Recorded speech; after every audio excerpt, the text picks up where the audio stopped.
We've had the Julian calendar and then the Gregorian calendar. Now I want to show you the Fightarian calendar. John says that he makes every day Friday, and I thought, why not? If we want it to be, every day can be Friday. We just have to make a small change to the calendar. As you can see, every day is indeed Friday, which could easily lead to confusion. I'll see you on Friday suddenly becomes very unspecific. So there's less confusion.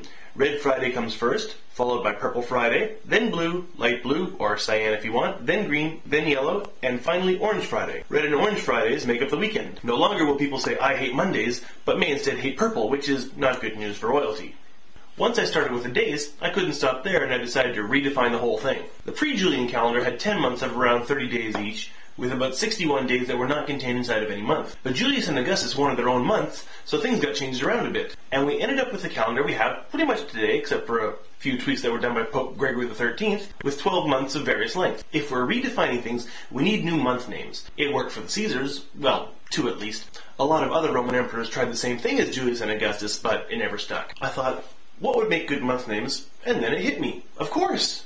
DFTBA. But that's only 5 months, which would make each month too long, so let's split each one into 2 parts, an upper and a lower, giving us 10 months. Each new month is 36 days long, but I know what you're thinking, 36 times 10 is only 360, what about the other 5 days? I thought I'd go backwards a bit and make those 5 days completely unencompassed by any month. Again, we come up with the lovely number 5, letting us name these days D, F, T, B, and A, giving us 365 days. So we have our calendar made up of upper D, lower D, upper F, lower F, upper T, lower T, upper B, lower B, upper A, and lower A, plus the non-encapsulated days D, F, T, B, and A. They're not part of any month, but they're shown on the same page as regular months to save space. Obviously, we'll have to learn the new dates for various special days. Groundhog Day is now the 32nd of upper D. Valentine's Day is the 8th of lower D. St. Patrick's Day is the 3rd of upper F. Canada Day is the 1st of lower T. Independence Day is the 4th of lower T. Canada and America can't seem to agree on Thanksgiving, so I'll let you figure out where it should go. Christmas is now the 34th of lower A. Hanco de Mayo now resides on the 16th of lower F. And since Hank has Hanco de Mayo, I think it's appropriate for John to have Jono de Ago on the 19th of upper B.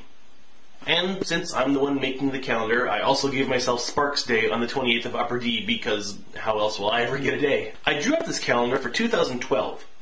And as you may recall, 2012 is a leap year. For no apparent reason, I'm giving the leap year the name Bob and putting Bob between the 22nd and 23rd of lower D because Bob goes wherever Bob wants to go. Actually, that's exactly where February 29th goes. The 5 non-month days D, F, T, B, and A are together, yet slightly split up.